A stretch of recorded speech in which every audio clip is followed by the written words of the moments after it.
buenas tardes a todos. A nombre del Instituto Cultural de León, por medio de su Dirección de Fomento Cultural y Patrimonio, les damos la más cordial bienvenida a esta charla titulada Arroyos y cuerpos de agua en la historia de León, en el contexto de la exposición A Ojo de Pájaro, que todavía está disponible en este Museo de las Identidades Leonesas. Antes de presentar a nuestro ponente del día de hoy, quiero hacer un reconocimiento a la señora Rosa María Mena y al doctor Manuel Ángel Aranda por todo el apoyo que nos han brindado para que esta charla se lleve a cabo.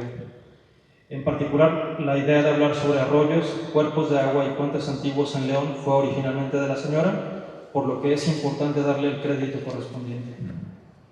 Además, nos facilitó una fabulosa selección de imágenes relacionadas con el tema, tomadas por su padre, el señor José R. Mena, a quien ya le dedicamos una primera exposición en este museo. Dicho esto, presentaré brevemente a nuestro invitado.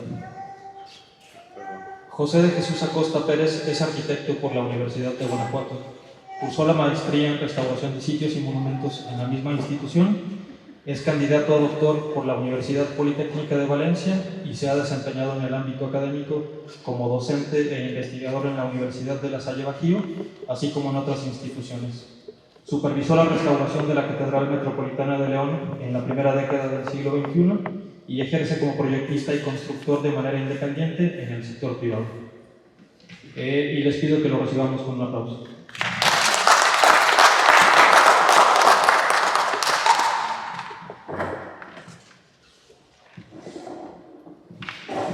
¿Qué tal? Buenas tardes a todos. Primero quiero agradecer al Instituto Cultural por la invitación, en especial al licenciado Hermosillo y al arquitecto Amado, y reitero otra vez en este caso el agradecimiento también a la señora Rosa María Mena y al doctor Aranda, que bueno, de alguna manera fueron los originarios, los que originaron esta idea de hablar precisamente de este tema. Bueno, vamos a empezar hablando de...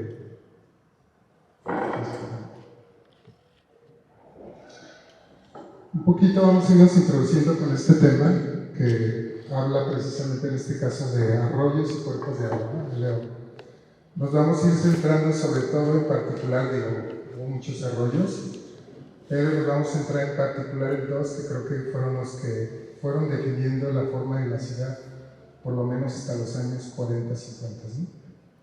Entonces, bueno, aquí vamos a empezar hablando de decir, bueno, el agua es un elemento importante. En la colonización, pues en este caso, todos aquellos que llegaron venían con la intención de hacerse ricos, por así decirlo. La realidad es que no llegó gente noble, sí, todo el mundo piensa que llegaron generales, conquistadores, etcétera, pero pasa lo que en todos lugares pasa, no solo aquellos que quieren mejorar su condición de vida, son los que se aventuran como tal, porque venir a América era toda una aventura, ¿no? Entonces, finalmente, en este caso, todos ellos buscando precisamente este estatus, había tres maneras, a fin de cuentas, como podían lograrlo. Uno era a través, en este caso, de la ganadería, la agricultura y la minería. ¿Por qué? Porque incluso solo a través de estas actividades fue como se podían aspirar, en este caso, a tener un título nobiliario, ¿no? O sea, cualquier otra actividad no era considerada como digna para que el rey asignara un título nobiliario. Entonces, bueno, hablamos de estos dos conceptos que es la riqueza es tierra y es mano de obra. ¿Sí? En particular, hablando de León, bueno, aquí probablemente este plan es de 1923, donde se detallan las propiedades rústicas. Aquí más que nada no es tanto identificar las propiedades, sino un poco entender precisamente cómo se configuró el territorio. Aquí estamos hablando, por ejemplo, de ríos, de caminos, y si ven la traza, para nada corresponde con lo que tenemos actualmente, ¿no? Un poco a lo mejor aquí el comentario, si hubiéramos respetado precisamente esta estructura territorial que ya se había en este caso configurado, pues no tendríamos los problemas que tenemos hoy de inundaciones, ¿no? ¿La que sigue? Entonces les decía que en este caso la ganadería fue precisamente la primera actividad de las personas que llegaron a colonizar el territorio. ¿Y por qué la ganadería? Se habla a fin de cuentas de que muchos de ellos solicitaron mercedes donde les asignaban estancias ganaderas o en este caso sitios de ganado mayor. Pero la situación es que esto no implicaba finalmente que hubiera que hacer una inversión, ¿sí? Sino que de alguna manera, pues en este caso el ganado se traía y realmente eran terrenos exclusivamente para el pastoreo. Entonces era importante, a fin de cuentas, si hablamos de un ganado que hay que criar, pues en este caso era poca la inversión que había que hacer, ¿no? Se contrataban las personas para hacer la actividad de pastoreo, siempre y cuando hubiera pasto y agua, ¿no? Entonces ellos fueron en ese sentido seleccionando aquellos territorios, o sea, no es tener territorio que tenerlo, sino que muchos de los que ocuparon esta área pues encontraron a fin de cuentas que había una abundancia de agua en el lugar que permitía a fin de cuentas el crecimiento de los pastos y por lo tanto en este caso el progreso de la cría de ganados, ¿no? También en este caso hay que decir que desde la época, desde los romanos, para los terrenos que eran conquistados siempre existía esa intención, ¿no? Primero en este caso mandaban a los ganaderos por delante y a partir en este caso de las condiciones del agua, que particularmente era la que definía, digamos que la salud, pues después de un tiempo mataban a los animales, les revisaban el hígado y determinaban a fin de cuentas de acuerdo a la enfermedad si había en este caso determinado alguna afección del hígado del animal, pues en este caso si el lugar era propicio o no para que lo pudieran habitar, ¿no? Entonces el hecho de mandarlos por delante tampoco fue una condición así hipotética o de alguna manera sin sentido, ¿no? Ahora también hay que decir que luego de repente pensamos que León fue una población agrícola como tal, pero durante casi siglo y medio la actividad principal fue la ganadería. Hablamos también que aparte en este caso de tierra necesitamos mano de obra. Entonces en estos lugares no había mano de obra, era muy escasa, ¿no? La población que se aventuraba a llegar, pues básicamente en este caso venía con un sentido de que tenían que pagarle un sueldo porque finalmente no eran indígenas o no era mano de obra gratuita, ¿no? ¿Sí? Entonces dentro de esta estrategia los ganaderos precisamente son los que empiezan a demandar para pacificar el territorio el establecimiento de presidios. En el caso de León, los estancieros de León son los que precisamente demandan que se establezca un presidio, ¿no? El presidio básicamente es un poco como los fuertes que vemos en las películas gringas, que realmente era un puesto, en este caso de vigía, donde tenía que acudir precisamente a atender a la población en caso de un ataque, ¿no? Los estancieros pues no estaban agrupados en algún lugar, sino que definitivamente estaban asentados a lo largo del territorio y no propiamente ellos, ¿no? Porque a lo mejor ellos vivían en localidades mucho más, vamos a llamarles civilizadas, pero sí estaban preocupados porque su personal mantuviera esas condiciones, ¿no?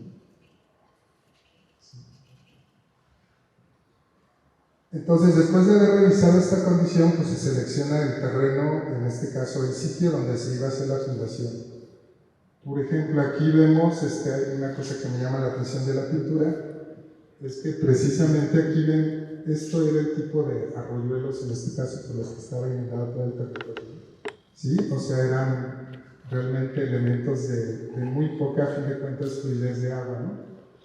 Y bueno, este tipo de vegetación no existía, digo que estamos hablando casi de una vegetación muy grande, más bien eran mezquites, pero esto de alguna manera iba definiendo que el lugar que se iba a fundar pues tuviera a fin de cuentas manera de acceder a los cuerpos de agua. ¿Sí? Realmente la agricultura es hasta el 18 cuando León a fin de cuentas va a empezar a convertirse en una población agrícola. Sí, claro, existía una agricultura de sustento, pero desde una perspectiva, a fin de cuentas, de negocio como tal, va a ser hasta el siglo XVIII. ¿Por qué? Porque de alguna manera, bueno, aquí hubo una condición. Como no había mano de obra gratuita, tampoco hubo latifundistas que fueran dueños de grandes terrenos porque no había quien los trabajara. Entonces, finalmente, como una manera de ellos transmitir el riesgo, pues simplemente lo que hacían es que sus propiedades las fueron dividiendo para renta. Entonces, a mí me pagas mi renta, pero definitivamente pues, tú asumes ese riesgo de si hay sequía o si hay, a fin de cuentas, inundación. Entonces, eso de repente pues, no era tan atractivo para mucha gente, sin embargo, ese fue el esquema, ¿no? Aparte también un poco, siempre se ha dicho así como que el charro es originario de Jalisco, pero lo que conocemos como el charro, pues es un habitante desde Querétaro hasta Jalisco, ¿no? ¿Sí? ¿Por qué? Porque finalmente había cierta condición donde eran hombres libres. Después del río Lerma, incluso los purépechas, alguien que cruzaba el río Lerma, pues finalmente en este caso ya era libre, porque decían lo van a matar los chichimecas, ¿no? Entonces tenían a fin de cuentas la libertad aquí de utilizar caballo y en este caso arma, ¿no?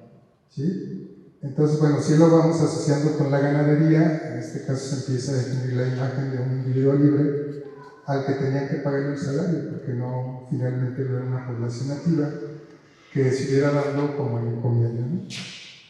Entonces estas obras hidráulicas, por así decirlo, empiezan a darse hasta el siglo XVIII. El problema que tenía aquí León, que hasta la fecha lo tenemos, o eran periodos largos de sequía o había finalmente inundaciones, ¿no? Entonces, sobre todo los campos que están, sobre todo los que están más hacia el sur, pues eran lugares que no habían sido trabajados.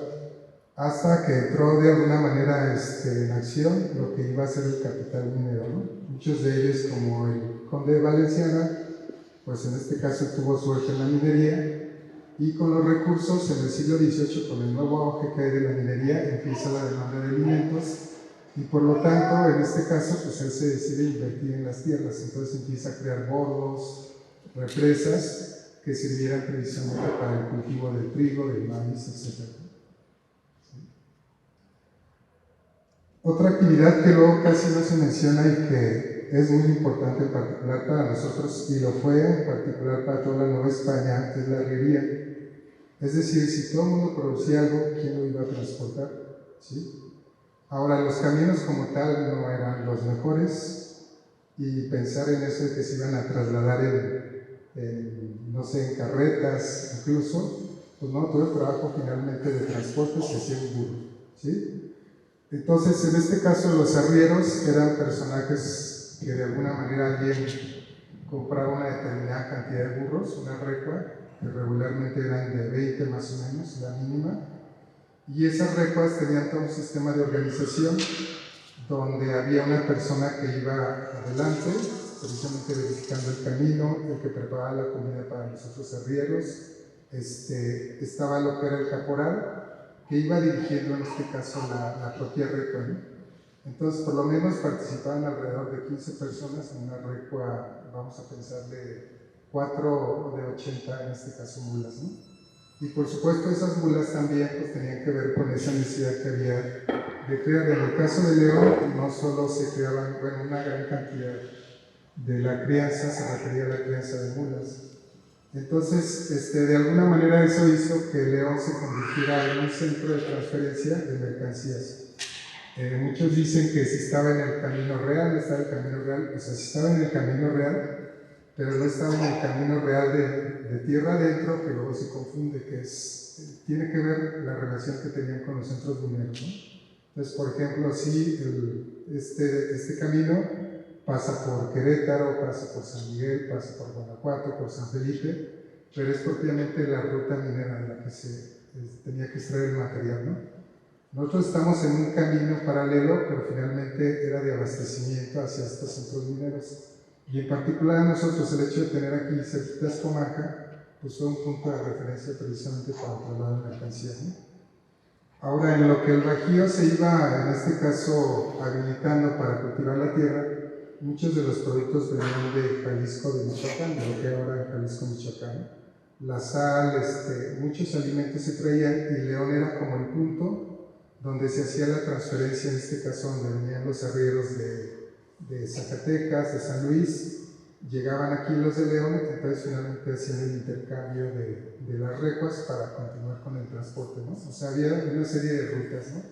No es que el que venía desde Morelia llegaba en este caso hasta Zacatecas, ¿no? Había finalmente como una sectorización de quién a fin de cuentas ocupaba ciertas rutas, ¿no? No quiere decir que no se podían aventurar, pero finalmente cada quien era especialista en su territorio. Esto mismo hizo que, por ejemplo, un arriero, la vida de un arriero, pues es una vida intensa, ¿sí? Son personas que tenían que saber un poco de matemáticas, de pesa, de negociaciones, incluso de alguna manera del clima, de conocer el territorio. O sea, eran personas que finalmente, con la práctica, se requería que tuvieran una gran cantidad de conocimientos, ¿no? Entonces, podemos decir que no era una persona común, sino era una persona que necesitaba un aprendizaje, ¿no? Sin embargo, esas largas jornadas, pues también en este caso hacía que también necesitaran esos momentos de esparcimiento, ¿no? Entonces, en el caso de León, pues obviamente también se convirtió en un centro de esparcimiento. Si es un centro de intercambio, pues obviamente recibían dinero y en ese momento, en este caso, lo iban a gastar. Por eso es que se dan los juegos de azar, las peleas de gallos, que desde esa época, en este caso, empezaron a perder en la población, ¿sí? Bueno, también mencionando esto, que luego no se reconoce, pero muchos de los del movimiento de independencia fueron arrieros. El caso de Morelos fue arriero y luego se hizo sacerdote. Incluso le preguntan, cuando fue militar ya, le dicen que si tenía tan buenas habilidades para militar, ¿por qué había sido sacerdote? Dice, porque pues no, tuve que ser sacerdote para salir de arriero, ¿no? ¿Sí? Y no recuerdo, hay otro de los personajes aquí de la independencia en Guanajuato que también son arrieros, ¿no? Y realmente ellos eran los estrategas y conocían el territorio. León también se va a convertir en un centro artesanal, ¿sí? El hecho de la demanda de productos que requería la arriería, pues en este caso es la que va a propiciar el desarrollo de estas artesanías, ¿no? Me refiero a la soguería. La soguería, digamos, si recuerdan, por allí alguien ha dicho que en el siglo XIX Julián de Obregón trae a artesanos de Puebla para que mejoraran los procesos de curtido. Realmente anteriormente no se hacía un proceso de curtido, sino era, vamos a decirlo, no lo quisiera decir, era el cuero crudo, en este caso que con eso era lo que se trabajaba, ¿no? Se hacían tiras y de alguna manera con eso se hacían los diferentes implementos que se requerían para la arriería, ¿no? Estamos hablando de lazos, correas, riendas, látigos, y sobre todo pues también en los centros mineros no existían ni las cuerdas ni ese tipo de cosas. Entonces por eso es de alguna manera que también nosotros nos convertimos en abastecedores de este tipo de productos a Zacatecas, Comanca o en el caso de Guanajuato, ¿no? Y bueno, en este caso, si se dan cuenta, a pesar de todo se necesita agua. ¿Y quiénes estaban en ese paso? Pues en este caso los mulatos del barrio arriba, ¿no? Entonces ellos precisamente son los que empiezan a desarrollar esta actividad o esta artesanía que se va a conjuntar con los del Cuecillo, que en este caso es de herrería, ¿no? También en este caso los arrieros necesitaban de arneses, de clavos, de herraduras, de una serie de elementos que al ser ese centro, a fin de cuentas, de aterrizaje, vamos a llamarle así, pues implicaba eso, ¿no? ¿Sí? Bueno, regresate. Por ejemplo, ahí hay una serie de elementos y nos ponemos a revisar lo que requiere una yegua, pues muchos de los implementos van relacionados precisamente con el cuero, ¿no? No recuerdo cómo se llama el colchón que tiene como un relleno, como almohadilla, que le sirve para proteger de la carga, lo que son en este caso los rebenques que les dicen, las riendas, o sea, todos los elementos finalmente están hechos de cuero, ¿no? ¿Sí? Bueno, entonces, si de alguna manera el transporte y el flujo de mercancías era importante para la ciudad, pues entonces en este caso, en este plano que es el más antiguo que conocemos, pues en este caso tenía que tener bien definidas sus entradas y sus salidas, ¿no? Por ejemplo, siempre hemos estado acostumbrados a decir que la entrada principal de León era lo que es la calle Madero, pero la realidad es que en este plano nos está diciendo que no necesariamente era la entrada principal. ¿Por qué? Porque en este plano que mandan a hacer no hay ningún puente, ¿sí?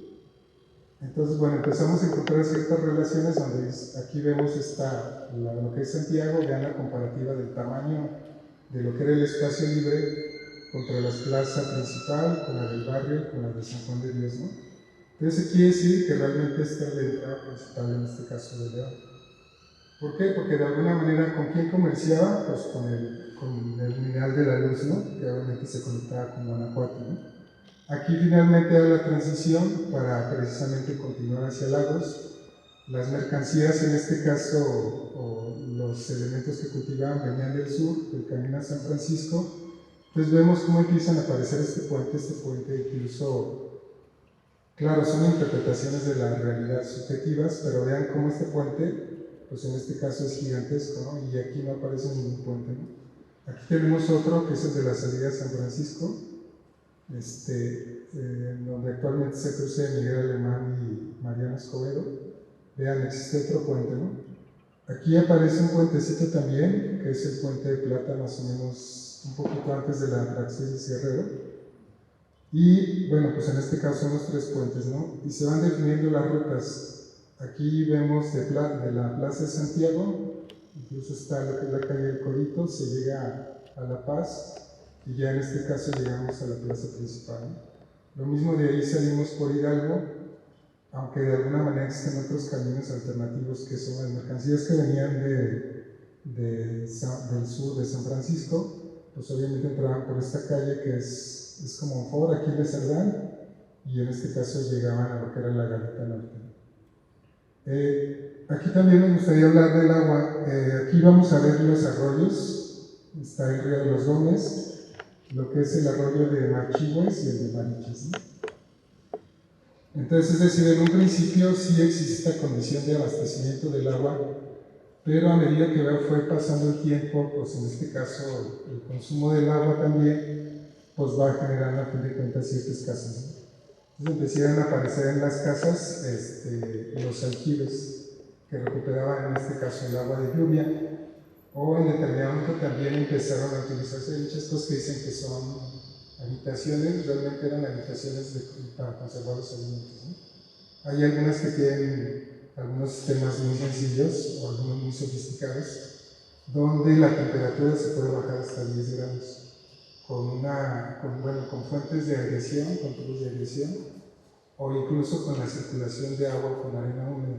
Entonces muchas de estas habitaciones que por ahí se han encontrado, algunas no son de crimen, no son aljibes, sino son cuartos como la celda, ¿sí?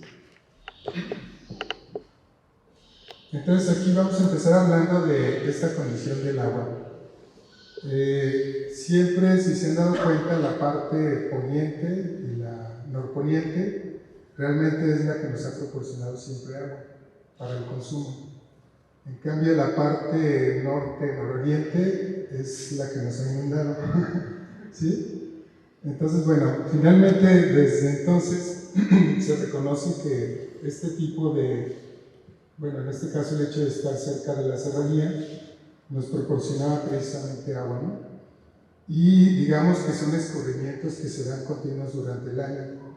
También tenemos que hay una serie de mesetas que se van dando desde lo que es Las Joyas hasta propiamente esta área, ¿sí? Y que incluso tienen nombres muy peculiares. Por ejemplo, Las Joyas no es por las joyas de piedras preciosas, ¿no? Es por las joyas de las ollas, ¿no? Es una versión de español antiguo de decirle olla, y realmente estos depósitos de agua que hay son ollas de agua, ¿no? Lo mismo pasa con piletas, ¿no? San José de las Piletas, pues que eran piletas de agua que se existían. Y luego va a existir este natural que es el lago de Chapalita, que anteriormente se conocía como la Oyuela, ¿sí? Estos dos, bueno, obviamente todos estos anteriores, más estos dos, uno que va a ser natural y otro que va a ser artificial, que va a ser el Vallado del Moral. Entonces estos dos cuerpos de agua, vamos a decir que van a ser los más importantes hasta casi los años 50, y que van a permitir en este caso que fluja el agua, los escurrimientos, hacia la parte baja, en este caso de la ciudad, ¿no? Aquí vemos en este caso el tamaño de lo que era el lago de Chapalita.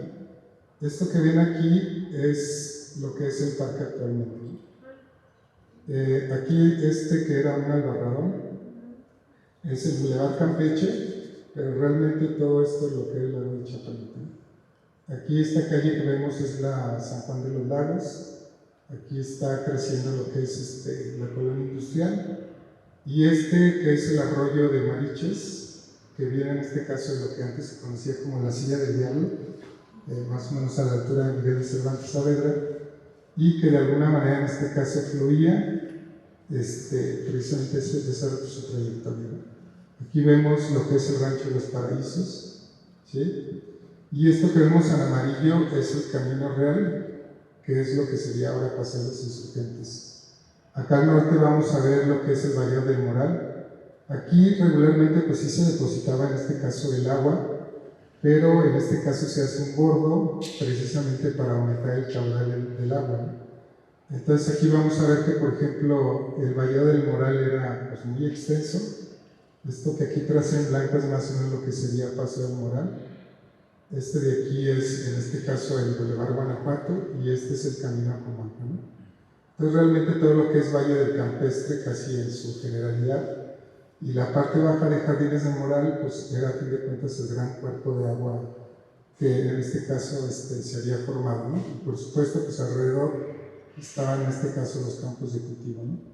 Más acá vemos la trayectoria del río de los Gómez, ¿sí? A ver, que sí. Esta es una vista del Vallado del Moral. ¿De qué año era ¿El anterior? Sí. 34. 1934. Gracias. Perdón de que Sí.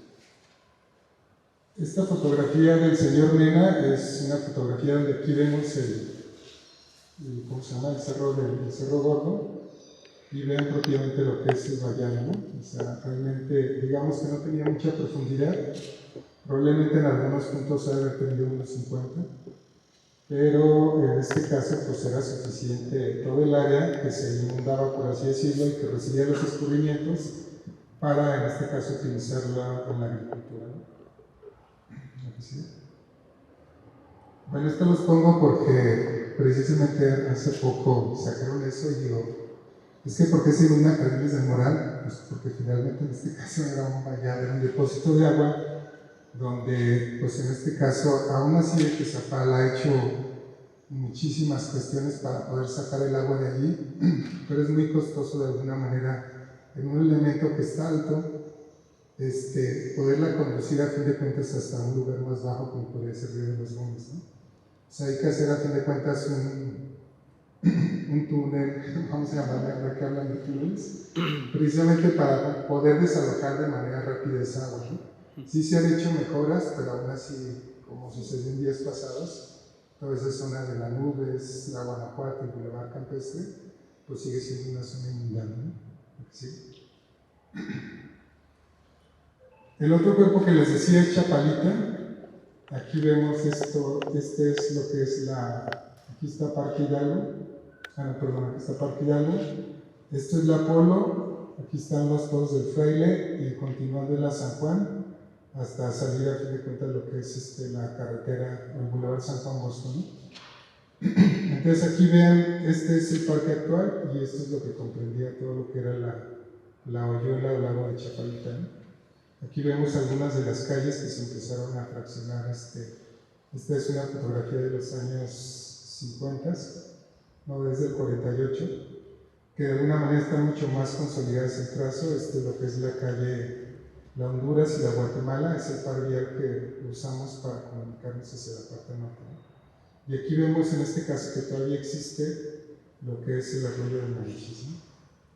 Aquí. Aquí vean en este caso una fotografía desde la parte norte, lo mismo, aquí sería lo que es el área del parque actual, y vean a fin de cuentas en este caso el tamaño de lo que correspondía al vaso de Chapalita. ¿Sí? Bueno, aquí también vamos a ir viendo esto, de estos cuerpos finalmente eran importantes, ¿por qué? Porque de alguna manera propiciaban la infiltración, creo que es el principal problema que tenemos ahora, que dicen, se inunda. ¿Por qué nos inundamos? Pues porque finalmente el agua ahora corre a una velocidad mucho mayor, ¿sí? Al tener las superficies pavimentadas, corre el agua, se acumula y no hay posibilidad, a fin de cuentas, de que haya esa transminación hacia lo que es el subsuelo, ¿no?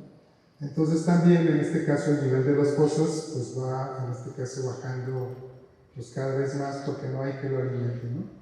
Dicen, es que entregamos el agua al río Turbio, pues sí, pero tampoco nosotros hacemos nada porque haya esa absorción a fin de cuentas hacia el subsuelo, ¿no?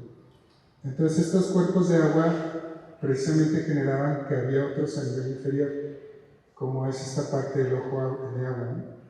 En la parte, el Parque Hidalgo no fue siempre del mismo tamaño, o sea, el Parque Hidalgo comenzaba en Julián de Obregón y terminaba donde más o menos está ahora la estatua de Hidalgo, que incluso en algún momento en los 60, cuando se ve López Mateos, era una calle que comunicaba con la calzada de Guadalupe. Entonces hasta ahí llegaba en este caso el Parque Hidalgo y el resto del área realmente estaba lo que era el ojo de agua, ¿sí? Entonces todas estas filtraciones pues generaban a fin de cuentas otro tipo de elementos, ¿no? Aquí vamos a ver en este caso la trayectoria, por acá está lo que es la México. Vean a fin de cuentas cómo el río de Mariches atravesaba incluso lo que es la Yuriria que luego abrieron, pasaba por detrás de la casa, que creo que es la casa de, ¿cómo se llama la Pénjamo? De don Vicente González del Castillo. Aquí en este caso cruzamos sobre lo que es Valverde, continuaba por esta caseta de atrás, y bueno, luego va haciendo eso. Estas son vistas de lo que es el lago de Chapalita, ¿no? Aquí tenemos el Cerro Gordo, ¿sí? Vean, finalmente en este caso, bueno, incluso está tomado de lo que es actualmente el parque. Por aquí este es el albarradón que separaba las dos áreas. Y bueno, pues esto es lo que quedó, ¿no? ¿Sí? O sea, si se dan cuenta, incluso toda esta zona de Chapalita llueve y en este caso pues es una gran alberca, ¿no? ¿Sí?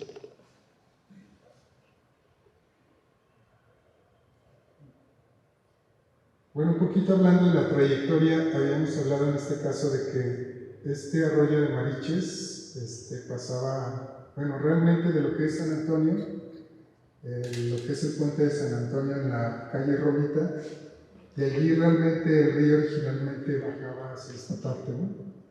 ¿Sí? Hacia lo que es el Parque Hidalgo. Entonces atravesaba por donde está más o menos enfrente del Iriso Charro, por esas manzanas de allí, llegaba por donde está lo que comenzaba el antiguo Camino a los Paraísos, cruza Purísima, pasa a fin de cuentas por la parte de atrás, y les decía en este caso que continúa hacia acá. Entonces aquí empiezan a aparecer estos puentes, por ejemplo aquí este puente corresponde a lo que es el cruce del arroyo con lo que es la Purísima, que realmente es un puente en este caso mucho más sencillo, ¿no? Aquí incluso alcanzan a ver, está tomada de aquí hacia acá, alcanzan a ver que por la parte de acá arriba lo que es el calor.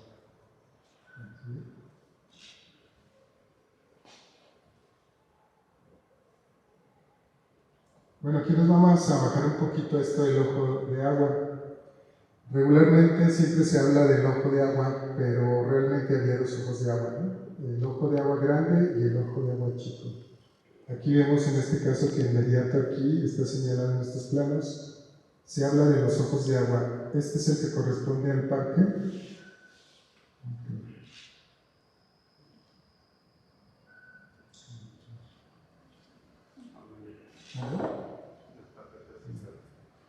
¿Sí se ve?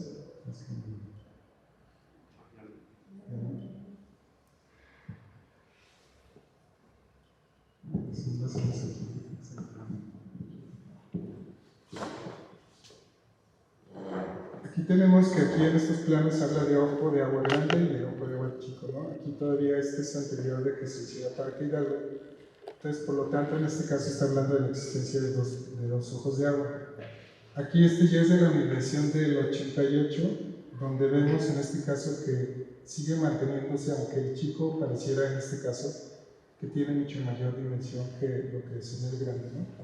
Y es el grabado en este caso que realizó don José Guadalupe Posada y que luego el pintor Álvarez recrea de una forma a lo mejor muy bucólica, ¿no? Pero sí, o sea, realmente sí era un cuerpo de agua bastante generoso.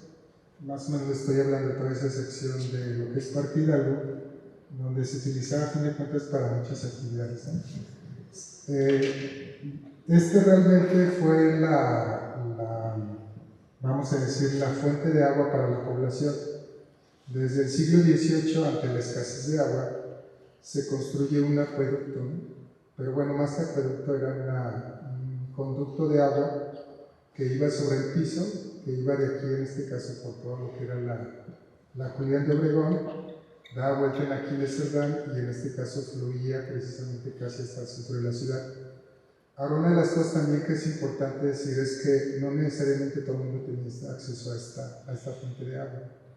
Desde el 18 había Mercedes, ¿no? O sea, es decir, ¿qué Mercedes voy a recibir yo? Pues, por supuesto, en este caso, en el caso de los frailes, los conventos y el monasterio, recibí gratuita, en este caso, una Merced, que era, bueno, tenían dimensiones de acuerdo a la naranja o un limón, que era en este caso el flujo a la que tenía el derecho. Realmente no era para consumo humano, era simplemente para regar las huertas o las propiedades, ¿sí? Y a veces podía haber una fuente en la plaza principal de la que se abastecía la gente, ¿no? Pero realmente, digamos que no era para el consumo doméstico, sino que se beneficiaba a algunas personas nada más, ¿no?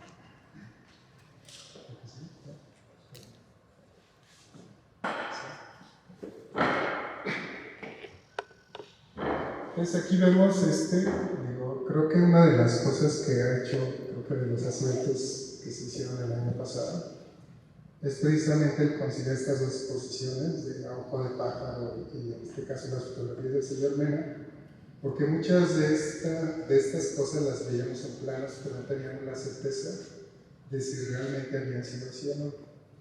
Y el hecho de contrastar precisamente estas vistas aéreas con estas fotografías pues nos ha hecho de alguna manera entender el redescubrir a fin de cuentas cómo era un león que no conocíamos ya. Es uno de lo que hablan mucho, incluso yo recuerdo de mis abuelos que hablaban del puente de las macetas, y realmente este puente era importante, ¿por qué? Porque era precisamente el acceso a la salida a lo que era en este caso San Juan de los Lagos y la Unión de San Antonio.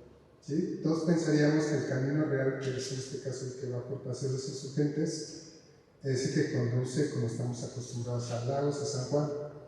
Pero hay que recordar que mucho de esta actividad de ir hacia algún lugar se hacía a pie. ¿Sí? Entonces, por supuesto, yo siempre he dicho, ¿no? La gente va a tomar el punto, la distancia más corta entre dos puntos es la línea recta. Entonces esto realmente era la salida, en este caso, hacia San Juan de los Lagos y hacia la Unión de San Antonio.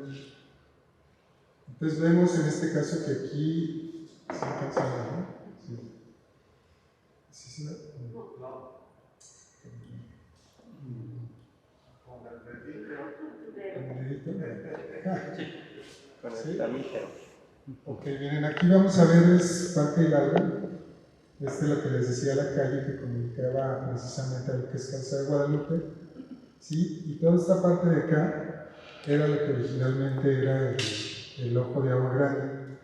Aquí vemos en este caso el paso de lo que es el arroyo de Mariches y en su intersección precisamente con lo que es la San Juan, que luego se convierte en Apolo. Aquí están los pozos del Fraile. Aquí en este caso existía un puente que viene siendo el de las macetas, ¿no? El arroyo continuaba aquí en esta parte de aquí. Si lo ubicamos ahorita, más o menos debe estar, creo que enfrente hay un estacionamiento actualmente. Y toda esta área realmente que es el arroyo, aquí es donde está una escuela primaria. Bueno, aquí baja la calle, está lo que son los bomberos. Ahí lo que creo que iba a ser un mercado y está lindando entre los dos lo que en este caso fueron luego los baños Lucita, ¿no? ¿Sí? Aquí en este caso, pues, ¿por qué bajar por acá? Si de alguna manera lo pueden hacer así directamente, entonces del puente se bajaba directamente a esta calle para precisamente las personas que venían, vamos a decir, hacia el barrio arriba, ¿no? Entonces, bueno, pues este es un puente que se realiza en los años 20, ¿sí? Anteriormente seguramente pues había que vadear, como le decía la gente, pero en este caso en los años 20 se realiza este puente, ¿no? Y indudablemente, pues creo que es obvio porque la gente le decía el puente de las macetas, ¿no? ¿Sí? Otro elemento también distintivo aquí que vamos a ver es en este caso la noria del parque. Hay una confusión entre lo que es una noria y un pozo. la noria, vamos a decir que ustedes lo que hacen es descargan un poquito y el agua empieza a fluir. Eso es una noria, ¿no? Un pozo implica en este caso que haya una perforación a cierta profundidad para poder obtener el agua, ¿no? Entonces vamos a decir que regularmente lo que todo el mundo decía, que pensaban que tenían pozos en las casas, realmente eran norias, ¿no? Porque no había más que a fin de cuentas excavar un poco para que el agua empezara a brotar.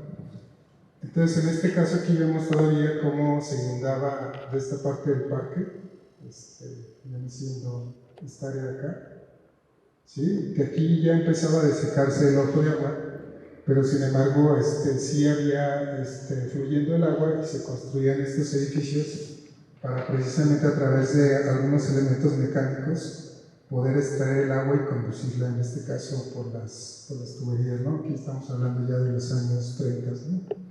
Entonces vean a fin de cuentas también la arboleda, o sea, no se parece nada, literalmente sí había la idea de crear estos parques como bosques, no como prados, que ahora creo que, pues, bueno, para mí el Parque Hidalgo es lo que yo conocí, ¿no? ¿Sí?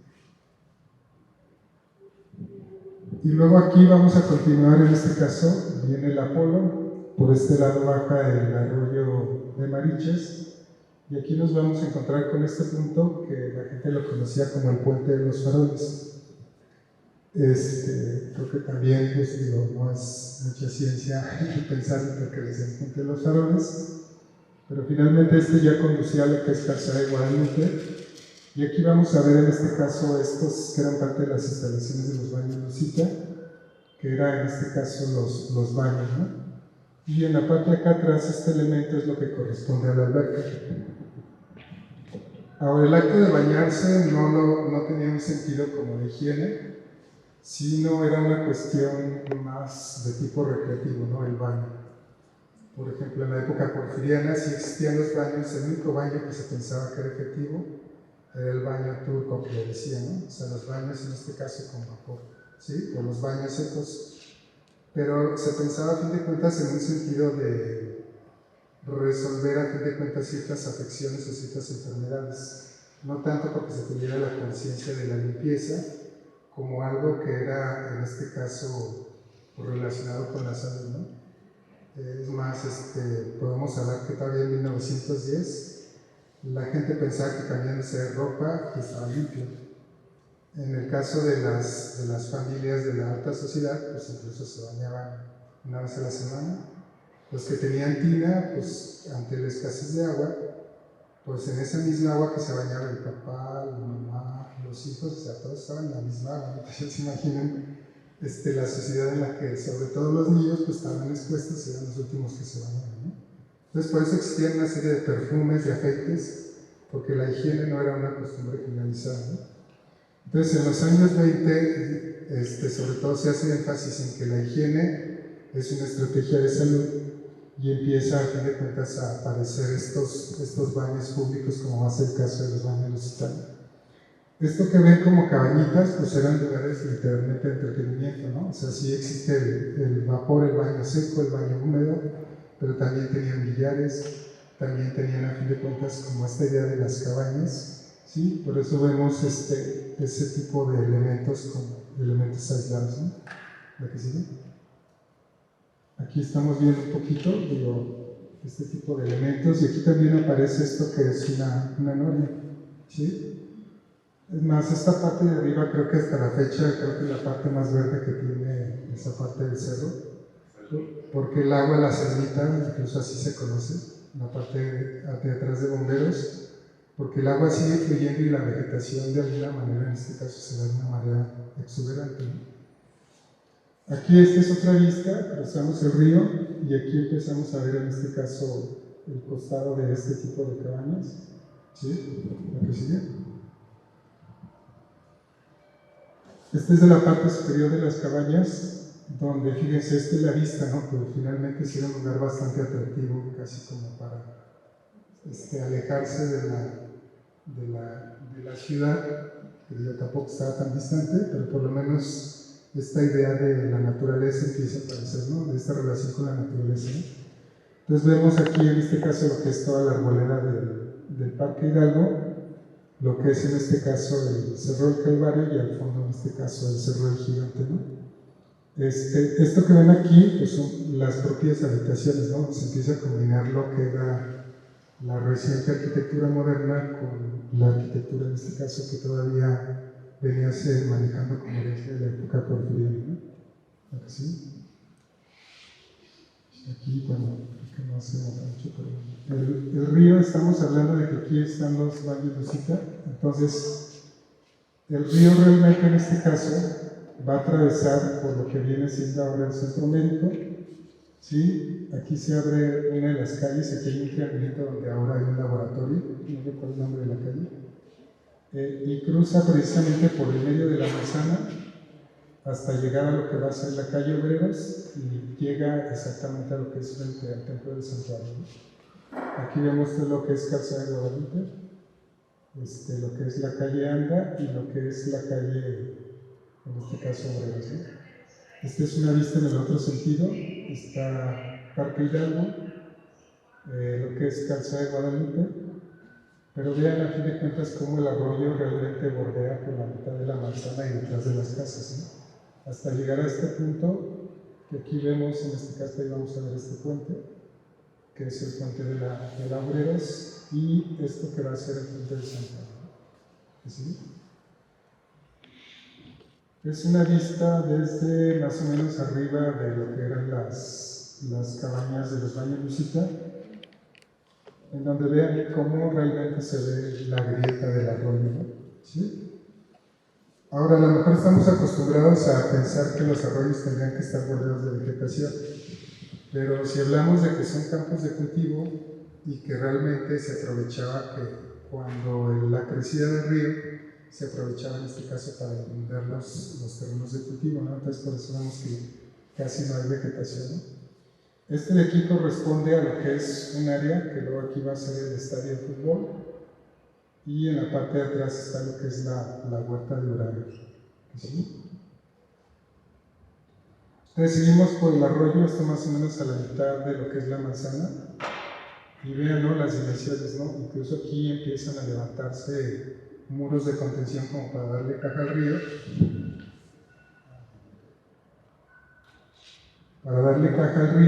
y que precisamente en este caso las inundaciones no se inundara el terreno y pudiera aprovecharse para las actividades, otro tipo de actividades, ¿no?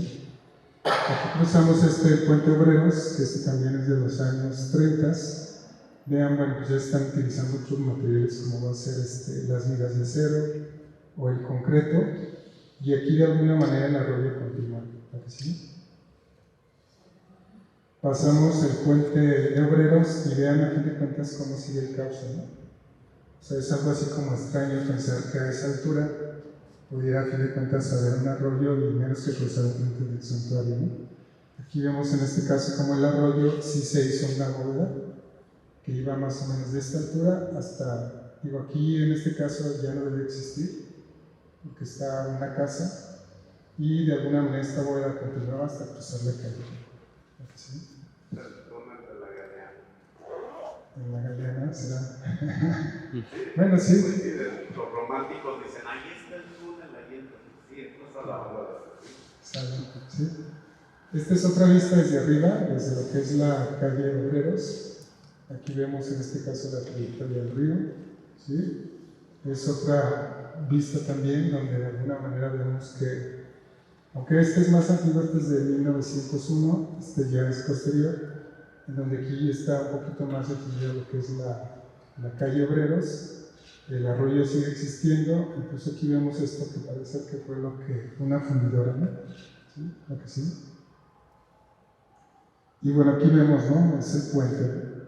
Aquí, bueno, lo marqué para indicar que aquí pasa. Por aquí están precisamente esos elementos que están marcando el puente. Y por ahí encontré que la gente le decía el puente de los picos, ¿no? Estos elementos decorativos como pináculos, pero para la gente eran picos. Entonces la gente lo conocía como el puente de los picos o el puente del santuario, ¿no? Pero realmente está inmediato a la calle, ¿no? Entonces toda esa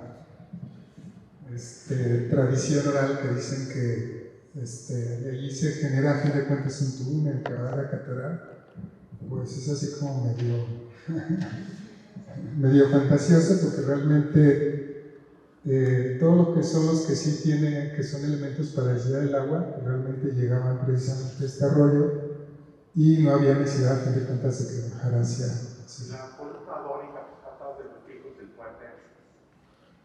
esas son las columnas que tenía en este caso las salomónicas, son las que tenía precisamente la entrada, las entradas laterales al atrio de lo que es el santuario. Sí, sí, luego las demolieron, incluso también estos que vemos aquí como pórticos estaban donde están las capillas, marcaban a fin de cuentas las capillas, ¿no? Pero bueno, yo creo que sí alcanzamos a ver como que hay una mezcla de estilos y deben de haber sido los jesuitas que decidieron limpiar un poquito esta combinación exótica de estilos, ¿no? ¿Qué sigue? Aquí. Sí. Perdón, las salomónicas no eran de carga, ¿verdad? Eran completamente ornamentales. Sí, son ornamentales nada más. Sí, sí, no reciben ningún. Okay, gracias. ¿Sí? Esta es una vista, aquí está el santuario, aquí es más o menos donde está la casa de los padres y acá un poquito más acá está lo que es donde están las madres. Y aquí esta es otra vista de cómo se marca lo que es el puente. Sí, aquí alcanzamos a ver. Es otra vez estos dos elementos, ¿no? ¿La que sigue? Bueno, aquí no encontré la foto, pero todo esto de aquí era un potrero que realmente estaba cercado precisamente por el arroyo.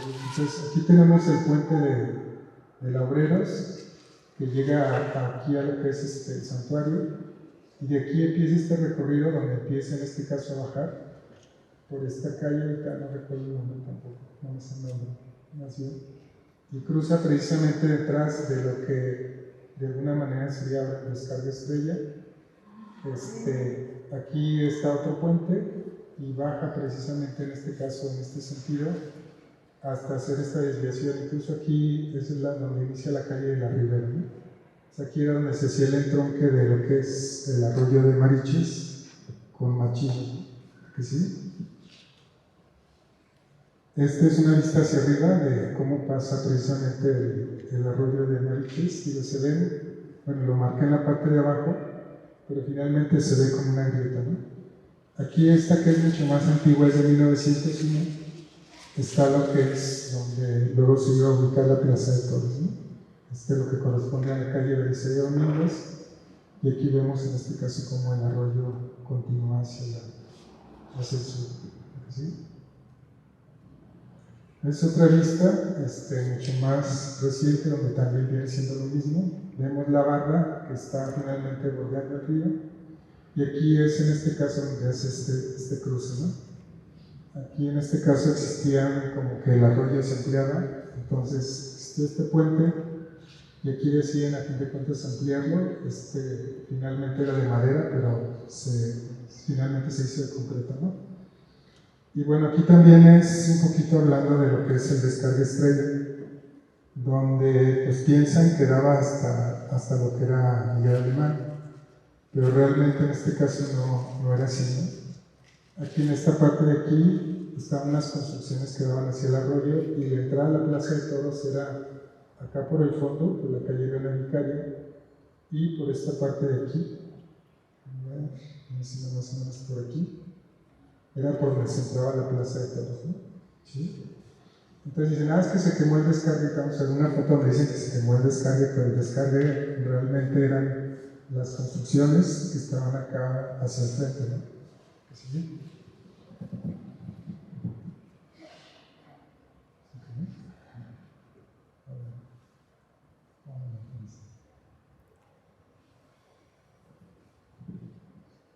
¿El río actualmente está entubado o ¿Dónde? el arroyo está entubado o es? El arroyo, Es el que ven aquí por el... ahorita es lo que vamos a hablar, ¿eh? Bueno, los 50 yo creo que es una etapa en la que la ciudad entra en la modernidad, con sus consecuencias, y entre ellos yo creo que precisamente el deterioro.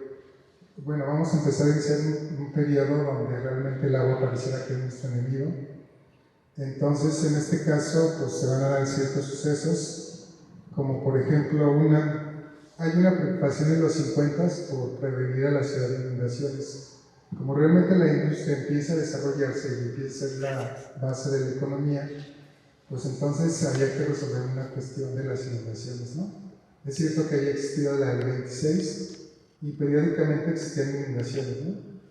Entonces en los 50 existe esta idea de resolver eso, ¿no? Entonces, por lo tanto, en los 40 y tantos se empieza a trabajar con lo que es la presa del Palote, que realmente, bueno, eso regulaba el flujo, en este caso del agua, hacia lo que es el río de los Montes, ¿no? Pero aquí, de alguna manera, pues en este caso creo que el progreso, donde la ciudad empieza a crecer, y uno de ellos es lo que era, en este caso, el Vallado del Morán, ¿no? Que curiosamente, bueno, se empieza a destruir y empieza a desaparecer el agua, ¿no? Y 10 años después empieza a aparecer un fraccionamiento, ¿no? Lo mismo va a pasar con lo que es Chapalita, que también en este caso, pues creo que en este caso empieza a ocuparse el área sin que propiamente haya una condición de secación, de buscar que el agua tuviera una salida, ¿no? ¿Sí? Y precisamente otra de las acciones que van a hacer para evitar el cruce del arroyo de Mariches, por lo que era esta parte de la industrial y el recorrido que ya vimos, literalmente en el 55 deciden desviar en este caso el arroyo, ¿no? Y es lo que conocemos hoy, que precisamente va por atrás del Seguro Social, cruza en este caso, del Seguro Social, cruza en este caso ahí por López Mateos, y en este caso se desagua en el río de los Bares, ¿no? ¿Sí? Entonces este es un canal artificial, es un tajo de desviación, como decía, que realmente esa era la intención, desviar el agua que en vez de que llegara hacia lo que era esta parte de la ciudad, se bordea precisamente para que el río de Mariches desagüe directamente en el río de los Bares, ¿no? ¿Sí? Entonces les digo, en ese sentido pues es un desastre ecológico, porque finalmente el flujo de agua en este caso se empieza a modificar, ¿no?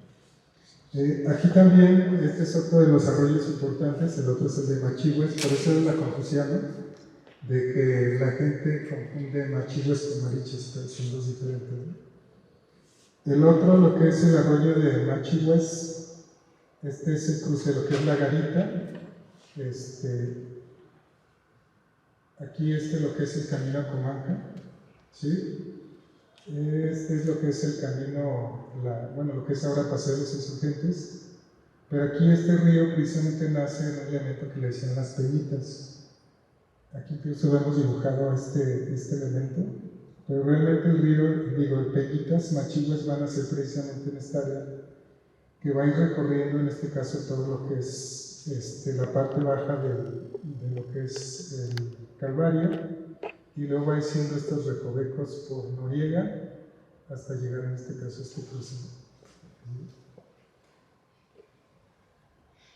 Por allá creo que Luis mencionaba mucho las peñitas, y él hacía una suposición porque creo que él pensaba que lo que es el tajo de desviación era natural, pero fue algo artificial, ¿no? Entonces aquí lo vemos, este es lo que es el cruce, lo que es el camino a la salida de los Gómez. Aquí el Calvario, aquí está la Garita, la 27, la 16, esto es lo que es lo que sería 16 de septiembre, y aquí lo que es Fresno. Aquí yo marqué un poquito lo que es las calles que actualmente existen, pero vean, este elemento eran las Peñitas, ¿no? O sea, sí es un desnivel que hay entre esta parte y esta, pero aquí podemos ver en este caso que entre las Peñitas y lo que es en este caso el camino a Comanca, pues se concentraba el agua, ¿no? Aquí incluso vemos que hay como una vivienda, pues más que vivienda es una residencia tipo campestre, y que precisamente esta acumulación de agua hacía que se generaran en determinadas épocas lo que es el Salto de Rosario. Bueno, ándale, sí. Sí, esto es lo que es. San Sebastián y sobre las Peñitas están ahí. Sí, aquí está la calle San Sebastián.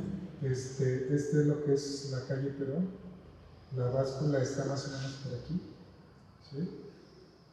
Entonces, les digo, en este caso, pues ahí literalmente se notificó Sí, en este caso, todavía en algunas casas es posible encontrar algunas de las peñas, pero aquí literalmente vean, este es el tajo de desviación que se hace, donde literalmente sí se rompe una parte de las peñitas para poder desaguar el río de los Bajas, ¿no?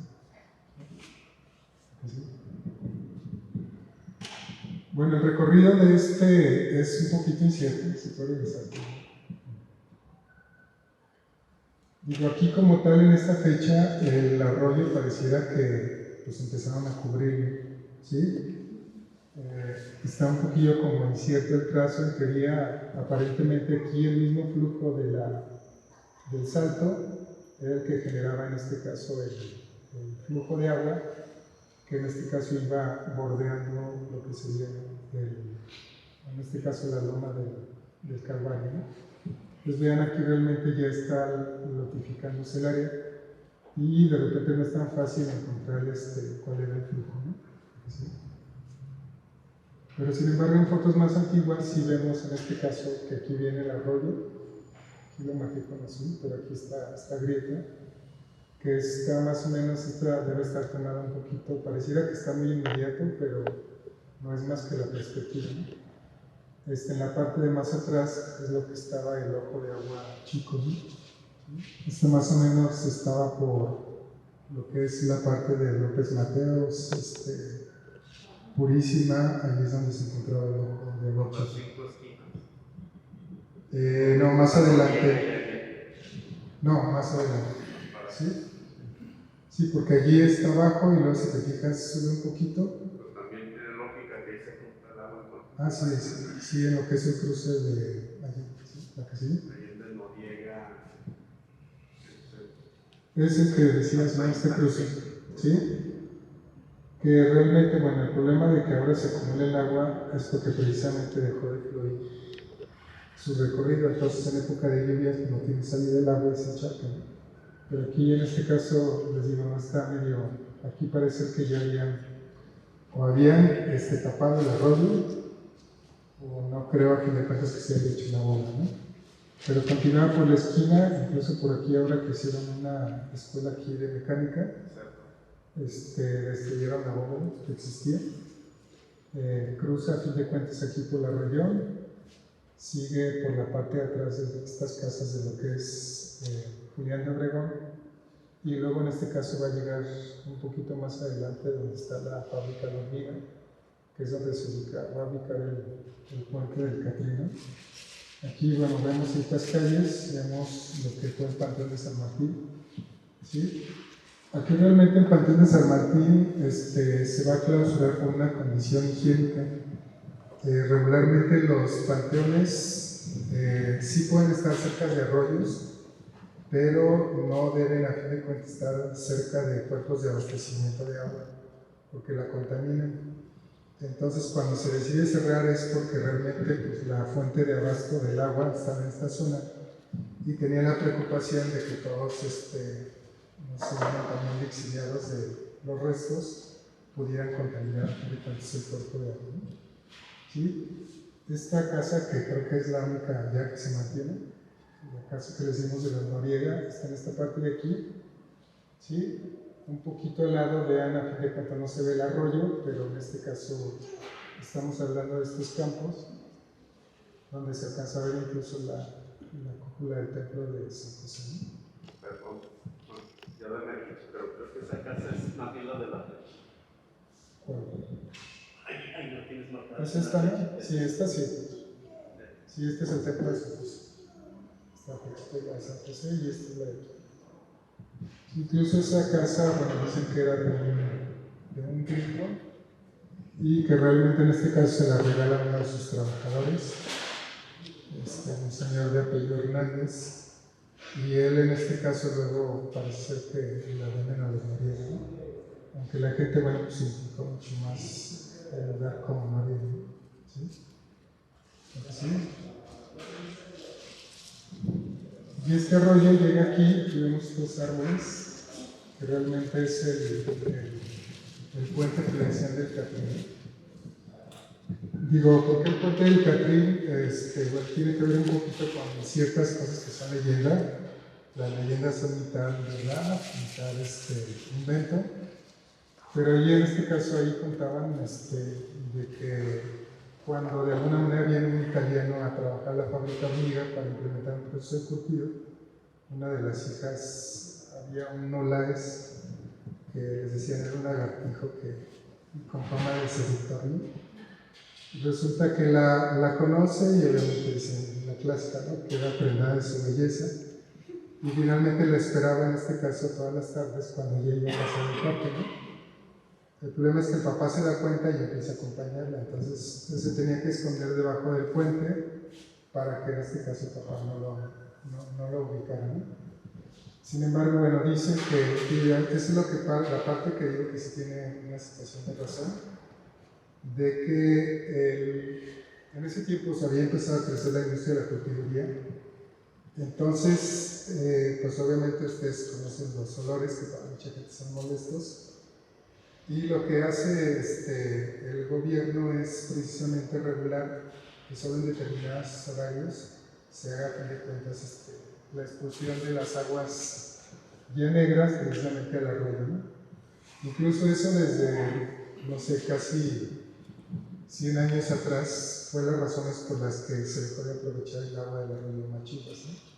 ¿Por qué? Porque finalmente aquí fluían muchos, en este caso, de los elementos que contaminaban el agua, ¿no? Entre ellos la cultivería, ¿no? Entonces, a partir de allí, bueno, ahí dicen cuenta la leyenda que precisamente este señor esperando a la novia se queda esperando y llega el horario donde fluyen las aguas y en este caso las aguas lo arrastran y aparece 2 o 3 días después, en este caso ya más adelante, ¿no? ¿Sí? Entonces por eso le decían el puente del Catrino. Aquí también vemos cómo había una serie de viviendas campestres, digo, en una forma muy modesta, si hubiera sido como nuestro paso de la presa, pero un poquito esa era la idea, ¿no? de la vivienda campestre, y en particular este es distintivo por este banco corrido que tenía, ¿no? O sea, como es un lugar a fin de cuentas de paseo, pues creo que en este caso el hecho de implementar esta banca, pues implementaba que fuera también un lugar de encuentro, ¿no? ¿Sí?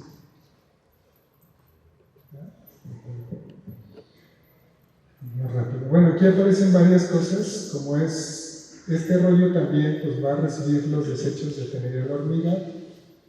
Aquí pasa por lo que es la calle Violeta, o sea, la trayectoria de la calle Violeta coincide un poco con lo que es la trayectoria del río. Llega en este caso a lo que es la fábrica La Americana, cruza y llega precisamente a la parte posterior de lo que en este caso va a ser el estadio y la Huerta de Uraga. Aquí, por ejemplo, todo este espacio es el que corresponde ahora a las canchas de la América. Esa era como la parte donde el arroyo en este caso se ensanchaba, ¿no? ¿Mande? Ah, del Maglén, perdón. Sí. Aquí tenemos este cruce que es el Puente de Plata y aquí el arroyo en este caso va en la parte de atrás, ¿no? ¿Sí? Bueno, aquí ciertos elementos emblemáticos como es la Tenería la Hormiga, la fábrica, lo que es el estadio, ¿sí? Y aquí vemos desde otra de esta vista lo que es el territorio del estadio y aquí es donde estaba la Huerta de Uraga, ¿sí? Este puente de alguna manera que incluso está como tal perdido, o sea, sí se conservó, pero el detalle es que de alguna manera originalmente era la hacienda de los Obregón. Entonces cuando la compra Uraga lo que hace precisamente es hacer propiamente un parque a la francesa, ¿no? ¿Sí? Entonces era un parque privado que estaba habilitado como huerta y que, si quieren seguir, y que es lo que vemos esto, ¿no? ¿Sí? O sea, realmente esto se ve en los planos que está cruzado con cuentas de manera radial y esta fotografía está precisamente tomada desde lo que era, ya se había perdido como tal, pero desde lo que es en este caso el Puente de Plata, ¿no? Por allí, sí. Machihues. Ah, perdón, no es Machihues. ¿Sí? Mira que se ve. Bueno, el arroyo pasa por la Rinconada de la Soledad.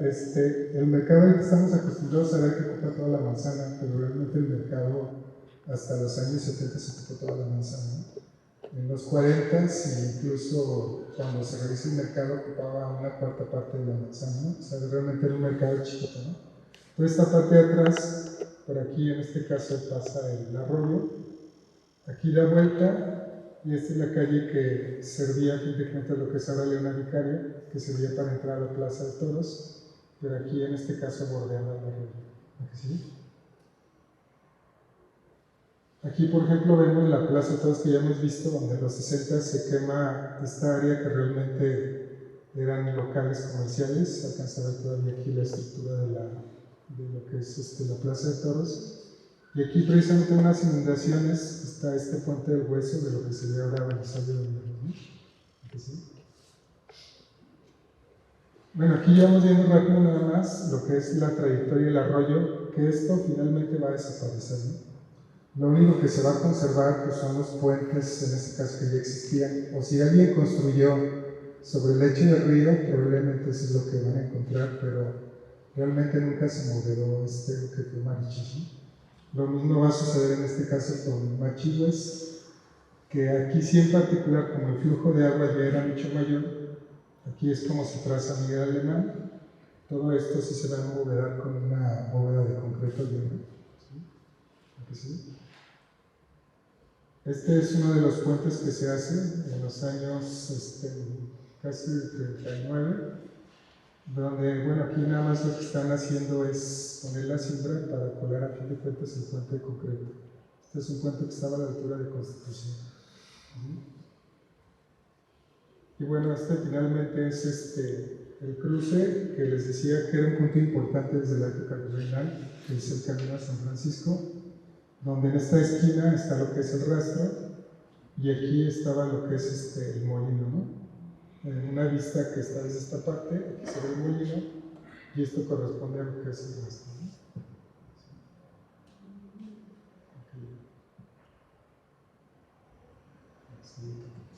Gracias.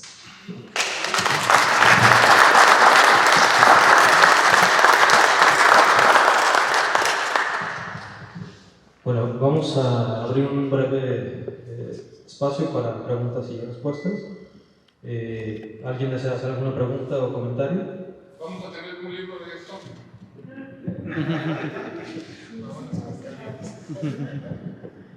Bueno, ese es un trabajo finalmente que ya requiere mucho más tiempo, pero pues esperemos que sí nos demos el tiempo para hacerlo. ¿Sí? Urge. Sí, porque está muy padre todo, exposiciones, ¿no? Para que se quede ahí perdido. No, bueno, pues claro, esperemos que esto trascienda, ¿no? Sí, pues, ¿cuál debe ser? ¿Mande? ¿Cuál debe ser? ¿Cuál debe ser? Okay. ¿Perdón? Sí. Se observa como una gran lucha contra el agua, la ciudad contra el agua. Al final yo creo que el agua se regresa, va a triunfar, pero ¿cuál era el volumen de precipitaciones en esos tiempos? Digamos a principios del siglo. Realmente, según los registros que hay, digo, tampoco era tanta la lluvia, estamos hablando se habla alrededor de, ahorita tenemos alrededor de 600 anuales. En ese tiempo se habla de casi 800, o sea, son muy escasos los registros, pero algunos registros que hablan de 800, 900, ¿no? Entonces, por eso hablaba yo de arroyos, ¿no? Porque también es la confusión. Los arroyos y los ríos tienen una clasificación del número 6. Incluso nosotros, de una forma mucho más amable, le decimos arroyuelos, arroyos y ríos, ¿no? Pero realmente muchos el flujo que tienen de agua, en este caso, excepto por los escurrimientos, era muy delgado el hilo en este caso de agua, ¿no? De tal manera que en algunas épocas sí llegó a estar casi seco, ¿no? ¿Sí? También había la misma cantidad de agua más o menos, pero más concentrada en ciertas temporadas. Sí, es lo mismo que sucede ahora, ¿no? Hay épocas de sequía, hay años en que no llovía y hay años en los que llueve bastante. Entonces el problema es que finalmente el agua baja estrepitosamente, sobre todo de las laderas. Si se fijan, muchas de estas laderas tienen una vegetación baja. Entonces, sí, había ciertas cosas como estas, como mesetas, que permitían la acumulación de agua y era la que iba fluyendo hacia los mantos freáticos, ¿no? Pero de otra manera, pues ahora pues sucede lo que sucede ahora, ¿no? Las inundaciones son todavía más frecuentes porque el agua, en este caso, no hay esa posibilidad de que se pueda resumir y con las pavimentaciones de concreto, pues baja y literalmente inunda las zonas más bajas de la ciudad, ¿no? Sí, pero el flujo, digo, realmente estamos en un clima seco, ¿sí? Y el flujo es de 600, si se habla de casi 900 milímetros de lluvia, o sea, muy poco, realmente. Es una paradoja, ¿no? Porque ya estamos en una zona semiárida y resulta que toda la inversión consiste en evacuar el agua. Exactamente. Sí, yo creo que tiene que ver con esta situación de las inundaciones que se dio del 88 y del 26, que realmente pareciera ser que la gente empezó a tener un conflicto con el agua, ¿no? En el sentido del pánico, ¿sí? De lo que representaban estos flujos de agua intempestivos. Pero bueno, pues finalmente el problema es que no hemos logrado entender que finalmente el agua regresa, ¿no? Y lo vemos con estas problemáticas de inundaciones y también de escasez porque cada vez tenemos que traer más lejos el agua, ¿no? Incluso en algún momento yo decía que tenemos parques, pero, o áreas de donación, que no funcionan como parques porque no tenemos agua. Entonces yo lo que decía es que porque no hacemos parques de agua, ¿no? O sea, si esas zonas finalmente están inútiles, porque las aguas pluviales no las conducimos a como siempre existieron, ¿no? Desde que yo recuerdo existían bordos de agua, que servían de alguna manera así para regar a fin de cuentas los sembradíos. Y hay lugares donde se desenvolvían otro tipo de cosas, ¿no? La fauna, la naturaleza, un espacio de recreación. Entonces, pues, ¿cómo le hacemos precisamente para que el subsuelo vuelva a fin de cuentas a recuperar sus niveles, ¿no? ¿Sí? Seguimos extrayendo, pero no hay una recarga de los mantos acuíferos, ¿no? ¿Sí? Una parte importante de las aguas de uso en la ciudad a lo largo de la historia es cómo desecharlas. ¿Cuándo empezaron las obras de drenaje? Las primeras obras de drenaje que imagino han de haber sido con descarga a lo que conocemos como Vía de los Robles. Pero ¿cuándo? En los años, a fines de los 40, principios de los 50. O sea, en el siglo XIX no había drenajes No había en ninguna drenaje. parte de la ciudad. No había drenajes. Sí, no existía. Existía lo que eran, en este caso, los servicios, que se empezaron a implementar los servicios de agua potable. Pero de drenaje en este caso no existía. ¿Sí? No existía. Incluso por ahí en algunas fotos van a ver que sí daban ciertas pendientes hacia el centro de la calle para que pudieran escurrir en las laterales, pero no existía servicio de drenaje hasta fines de los 40. ¿Sí? En el caso de esos columnas que se establecieron en donde había un cuerpo de agua como el vallado del Moral, en Chapalita, ¿cuál es el riesgo, además de la posibilidad de inundarse que existe para esas viviendas que se establecieron ahí? ¿Es más poroso el suelo? Pues no, finalmente en este caso, digamos, creo que sí se hizo una inversión bastante fuerte. Incluso lo que sí se nota es que los suelos con la acumulación de agua, vemos en ciertas calles de Jardines del Moral que el pavimento está craquelado, ¿no? Hablo, por ejemplo, de la Nubes, que es ahorita la que me viene a la mente, ¿no? Boulevard Campestre, creo que sí han renovado las planchas también, por esa misma situación de inestabilidad, ¿no? Las casas creo que no, digo, sí tienen problemas en este caso de humedales capilares, pero bueno, pues estamos hablando de una población que tenía recursos y donde sí emplearon constructores, arquitectos, ingenieros, que en este caso pues se pudieron resolver en cómo tratar un terreno con estas variaciones de humedad, ¿no? Digo, hasta ahorita no he escuchado yo de casas que se hayan a fin de cuentas habilitado o cuarteado por problemas en este caso de cimentación del suelo. Cuando llueve muchísimo, bueno, vivimos nosotros en Jardines del Moral, en la parte arribita, no nos inundamos, pero sale agua de los drenajes.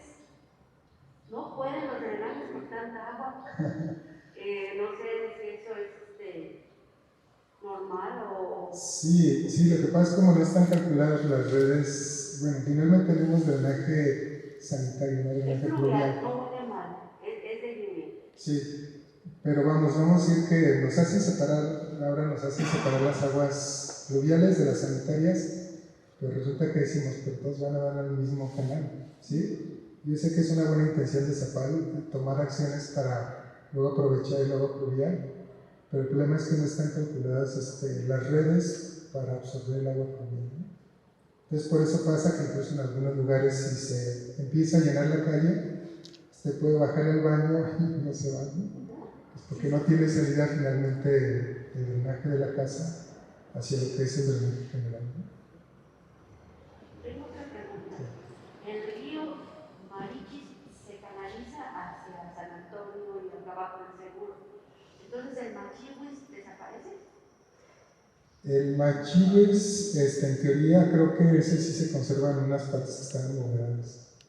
Creo que las tienen como buenas. Por ejemplo, lo que hacen en los años 50 es reconducir Machihuis por lo que es Miguel Alemán. Entonces, desde lo que es López Mateos hasta, probablemente hasta el Monumento de la Madre, todo eso sí es una bóveda, en este caso, que se realiza para absorber las aguas.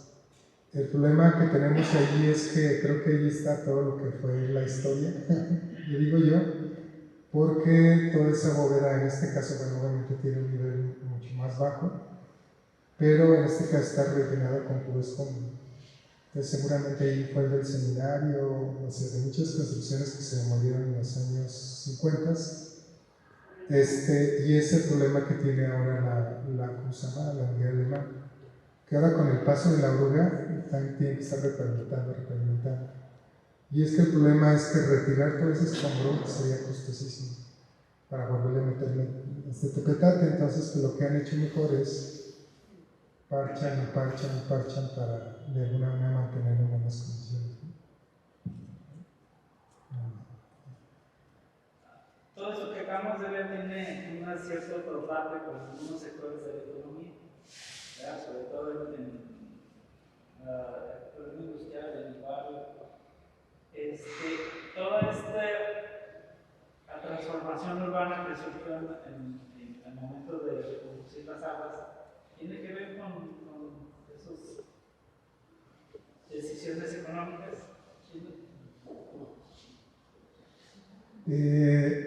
Pues Porque aquí, decías del puente de Catrín, sí. por ahí se va el agua de las tenerías, pero esas voluntades de qué es lo que tiene que pasar con ese tipo de industrias influyeron en las decisiones de reconducir el agua. Pues yo creo que finalmente, como decíamos, estamos hablando de la industria se convierte en la base de la economía. Entonces hay que apoyar a fin de cuentas la operación perfecta de esa base económica, donde en este caso las inundaciones eran una amenaza, ¿no? Entonces por eso toman las decisiones a fin de cuentas de proteger la ciudad y de, en este caso, construir estas canalizaciones de lo que era el agua pluvial o de estos arroyos, pero que también en muchos casos, como es el caso de Machihues, que se volvió una alcantarilla, ¿no? Es más, por ahí seguramente circulan muchas de las aguas negras de la parte de donde, en este caso, sobre todo el centro, ¿no? Debe recibir todas las aguas negras, ¿no? Yo nada más que no pude conseguirlo, pero hay Zapal en este caso tiene un plano a fin de cuentas con todos los ductos con diferentes dimensiones y cuáles son los caños maestros. De lo que yo recuerdo, Miguel Alemán es uno de los caños maestros, ¿no? Sí.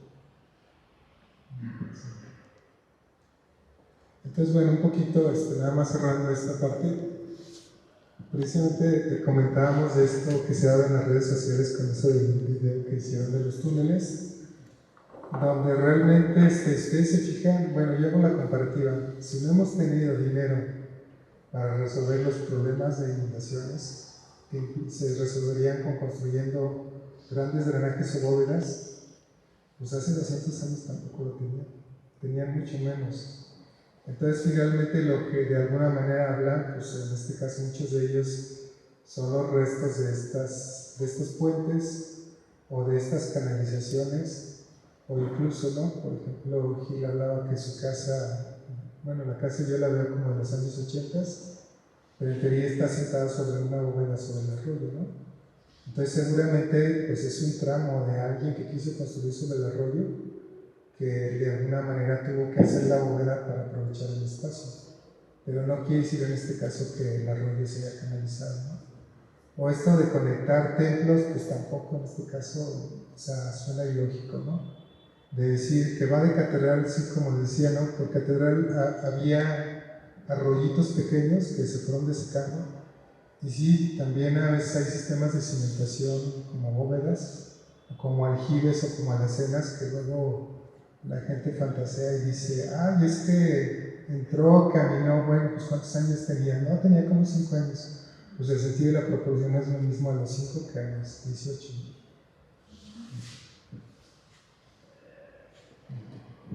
Ya viendo el diagrama, todavía más el acercamiento, porque todavía puedes pensar, bueno, sales de Galeana y te vas por Pedro Moreno hasta Catedral por el arroyo, pero el arroyo nunca fue para allá, el arroyo tenía otro sentido. Sí, por ejemplo, lo que sí eran arroyitos pequeños, por ejemplo, López Mateos sí era un arroyo, pero finalmente también se hacen estas como pequeñas ollas, como por ejemplo en 5 de mayo, que a la fecha sigue inundando, pero el arroyo finalmente, en este caso López Mateos, fluía el arroyito hacia lo que era el arroyo de Machillos, ¿no? Obviamente se corta finalmente esa conexión, ¿ya? Pero incluso creo que, bueno, sacaron en este caso, ahora que pusieron el drenaje pluvial de López Mateos hacia Malecón, porque sí tenía un flujo hacia lo que era en este caso Miguel Alemán, pero era insuficiente y decidió en este caso enviarlo hacia Malecón. Perdón, ¿hay alguien hacia acá? Sí. Quería preguntar si habrá alguna manera de acceder a las fotografías que nos están al Bueno, pues aquí hay que pedirles permiso a los dueños de las imágenes que nos envían. Sí, en realidad la mayor parte de las fotografías son propiedades de Fundación Ike. Se pueden consultar con baja resolución en la misma página de la fundación, en internet. Otras son propiedad de la familia Mena, Aranda Mena. Se hizo ya una exposición con algunas de las fotografías a finales del año pasado. Deseamos que próximamente haya alguna o varias exposiciones nuevamente con esas fotografías, pero sí preferiríamos que fuera de una manera más adecuada a la difusión de las fotografías. Bueno, yo nada más comentar, mi suegro, el dueño que hizo todas esas fotografías, cuando después de que él murió, mi señora suegra, mi mamá, me obsequió a mí todo el poder, todos los relativos. Quiero decirles que son miles, no son pocos, no nada más de aquí, sino en varias regiones, de Guanajuato, de La Luz, etc. Y yo me he dado la tarea de estar recopilando y hacer un libro al respecto. No es nada fácil porque seleccionar fotografías de esa cantidad tan enorme, pues realmente es una labor un poquito titánica, pero está en proyecto y está en proceso.